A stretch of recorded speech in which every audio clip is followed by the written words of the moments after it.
ಹೀಗಾಗಿ ರಷ್ಯಾ ಈ ರೀತಿಯಾಗಿ ಅಲ್ಲಿ ಸಪೋರ್ಟ್ ಮಾಡ್ತಾ ಇದೆ ಇರಾನ್ಗೆ ಅನ್ನುವಂಥ ಇನ್ಫಾರ್ಮೇಶನ್. ಇನ್ನು ಅಮೆರಿಕ ಇಸ್ರೇಲ್ಗೆ ಮತ್ತೆ ವಾರ್ನಿಂಗ್ ಕೊಟ್ಟ ಇರಾನ್. ಯುದ್ಧ ಕೊನೆಗೊಳ್ಳುವ ಬಗ್ಗೆ ನಾವು ನಿರ್ಧಾರ ಮಾಡ್ತೇವೆ. ಇರಾನ್ ಸೈನ್ಯವು ದೀರ್ಘ ಯುದ್ಧಕ್ಕೆ ಸಿದ್ಧವಾಗಿದೆ. ಅಮೆರಿಕ ಜೊತೆ ರಾಜತಾಂತ್ರಿಕ ಮಾತುಕತೆಗೆ ಸಿದ್ಧವಿಲ್ಲ. ಯುದ್ಧದಲ್ಲಿ ನಾವೇ ಮೇಲುಗೈ ಸಾಧಿಸಿದ್ದೇವೆ.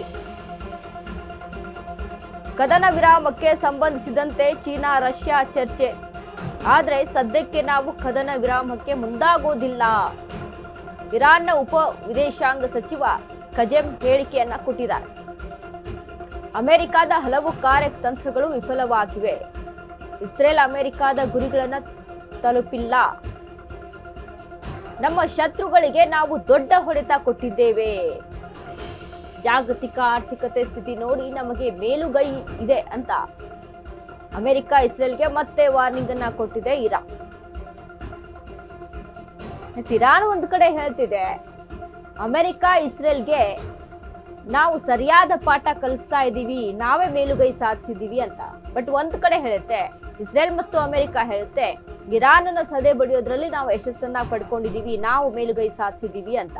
ಬಟ್ ಇಲ್ಲಿ ನಮಗೆ ಬರ್ತಾ ಇರುವಂತ ಇನ್ಫಾರ್ಮೇಶನ್ ಒಂದಿಷ್ಟು, ಬಟ್ ಅದರಲ್ಲಿ ಒಂದಿಷ್ಟು ವಿಡಿಯೋಗಳನ್ನ ನೋಡಿ ಇಲ್ಲಿ ಫೈಂಡ್ ಔಟ್ ಅನ್ನ ಸಹಿತ ಮಾಡೋಕೆ ಸಾಧ್ಯ ಆಗುತ್ತೆ. ಇದನ್ನೆಲ್ಲ ನಾವು ಗಮನಿಸಿ ನೋಡಿದಾಗ ಯಾವ ದೇಶ ಮೇಲುಗೈ ಸಾಧಿಸಿದೆ ಅನ್ನುವಂಥದ್ದು ಇಲ್ಲಿ ಒಂದು ರೀತಿಯಾಗಿ ಪ್ರಶ್ನಾರ್ಹವಾಗಿರುತ್ತೆ. ಯಾಕಂದ್ರೆ ಅವ್ರವ್ರ ದೇಶದ ಬಗ್ಗೆ ಅವ್ರು ಮಾತಾಡಲೇಬೇಕು, ಹಾಗಾಗಿ ಅವರು ಮಾತಾಡ್ತಾರೆ. ಒಂದು ಕಡೆ ಇಲ್ಲಿ ಗಮನಿಸ್ತೀವಿ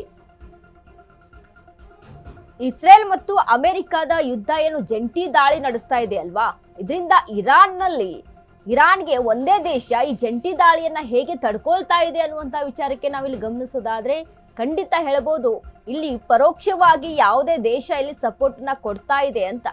ನೋಡಿ ಚೀನಾ ಸಹಿತ ನಿನ್ನೆ ಒಂದು ಹೇಳಿಕೆಯನ್ನ ಕೊಡುತ್ತೆ. ಅಂದ್ರೆ ಚೀನಾ ಸಹಿತ ನಾವು ಸಹಿತ ಯುದ್ಧದ ಭೀಕರತೆ ಹೆಚ್ಚಾದ್ರೆ ನಾವು ಕೂಡ ಕೈ ಜೋಡಿಸುವಂಥದ್ದು ಇದೆ ಅನ್ನುತ್ತಾ. ಬಟ್ ಇಲ್ಲಿ ರಷ್ಯಾ ಇಂಡೈರೆಕ್ಟ್ ಆಗಿ ಅಲ್ಲಿ ಸಪೋರ್ಟ್ ಮಾಡ್ತಾ ಇದೆ, ಬಟ್ ಡೈರೆಕ್ಟ್ ಆಗಿಲ್ಲ, ಬಟ್ ಇಂಡೈರೆಕ್ಟ್ ಆಗಿ ಶಸ್ತ್ರಾಸ್ತ್ರಗಳ ಪೂರೈಕೆ ಆಗಿರ್ಬೋದು ಅಥವಾ ಒಂದಿಷ್ಟು ಅಮೆರಿಕದ ಬಗ್ಗೆ ಗೌಪ್ಯವಾಗಿರುವಂಥ ಇನ್ಫಾರ್ಮೇಶನ್ ಅನ್ನ ಆಗಿರ್ಬೋದು, ಈ ರೀತಿಯಾಗಿ ಕೊಡೋದ್ರ ಜೊತೆಗೆ ರಷ್ಯಾ ಸಪೋರ್ಟ್ ಮಾಡ್ತಾ ಇದೆ ಅಂತ ಇನ್ಫಾರ್ಮೇಶನ್ ಒಂದ್ ಕಡೆ ಇರಾನ್ಗೆ, ಮತ್ತೊಂದು ಕಡೆ ಚೀನಾ ಸಹಿತ ಅಲ್ಲಿ ಶಸ್ತ್ರಾಸ್ತ್ರಗಳ ಪೂರೈಕೆ ಮಾಡೋಕೆ ಚೀನಾ ಹತ್ರ ಅಷ್ಟು ಕ್ವಾಲಿಟಿ ಆದಂಥ ಶಸ್ತ್ರಾಸ್ತ್ರಗಳು ಇಲ್ಲ ಬಿಡಿ, ಬಟ್ ಬೇರೆ ರೀತಿಯಾಗಿ ಇಲ್ಲಿ ಸಪೋರ್ಟ್ ಅನ್ನ ಮಾಡ್ತಾ ಇದೆ ಅನ್ನುವಂಥ ಇನ್ಫಾರ್ಮೇಶನ್ ಮತ್ತೊಂದು ಕಡೆ. ಇದನ್ನೆಲ್ಲ ಗಮನಿಸಿ ನೋಡಿದಾಗ ಇದೀಗ ಇರಾನೇ ವಾಪಸ್ಸು ಅಮೆರಿಕ ಮತ್ತು ಇಸ್ರೇಲ್ಗೆ ಒಂದು ವಾರ್ನಿಂಗ್ ಅನ್ನ ಕೊಡುತ್ತೆ ಅಂತ ಅಂದ್ರೆ ನಾವಿಲ್ಲಿ ಗಮನಿಸಬೇಕಾಗುತ್ತೆ. ಆದ್ರೆ ಯುದ್ಧವನ್ನ ಆರಂಭ ಮಾಡಿದ್ ಯಾರು, ನಿಲ್ಲಿಸೋಕೆ ನಾವ್ಯಾಕೆ ನಿಲ್ಲಿಸಬೇಕು ಅನ್ನುವಂಥ ಹಠ ಮತ್ತೊಂದು ಕಡೆ ಇರಾನ್ಗೆ. ಸೊ ಹೀಗಾಗಿ ಯುದ್ಧ ನಿಲ್ಲಿಸುವಂಥದ್ದಿಲ್ಲ, ಎಲ್ಲಿವರೆಗೂ ಹೋಗ್ಲಿ, ಯಾಕಂದ್ರೆ 6 ತಿಂಗಳವರೆಗೂ ಯುದ್ಧ ಸಾಗಿದ್ರು ಸಹಿತ ನಾವು ಮಾಡೋದಕ್ಕೆ ರೆಡಿ ಅಂತ ಇರಾನ್ ಈಗಾಗಲೇ ತೊಡೆ ತಟ್ಟಿ ಒಂದ್ ಕಡೆ ನಿಂತಿದೆ. ಬಟ್ ಇಲ್ಲಿ ಅಮೆರಿಕ ಮತ್ತು ಇಸ್ರೇಲ್ ನಾವು ಸಹಿತ ಯಾವುದೇ ರೀತಿಯಾಗಿ ಇರಾನ್ ದೇಶದಲ್ಲಿ ಖಮೇನಿಯ ಕುಟುಂಬ ಅಲ್ಲಿ ಆಡಳಿತಕ್ಕೆ ಬರೋದಕ್ಕೆ ಸಾಧ್ಯ ಆಗೋದಿಲ್ಲ, ಇದಕ್ಕೆ ನಾವು ಒಪ್ಪೋದಿಲ್ಲ ಅಂತ ಅಮೆರಿಕ ಮತ್ತು ಇಲ್ಲಿ ಒಂದು ಹಠ ತೊಟ್ಟು ನಿಂತಿದೆ. ಸೊ ಇದನ್ನೆಲ್ಲ ಗಮನಿಸಿ ನೋಡಿದಾಗ ಒಂದ್ ಕಡೆ ಸಾಕಷ್ಟು ಅನುಮಾನಗಳು ಈ ಯುದ್ಧ ಹುಟ್ಟಿ ಹಾಕ್ತಾ ಇದೆ.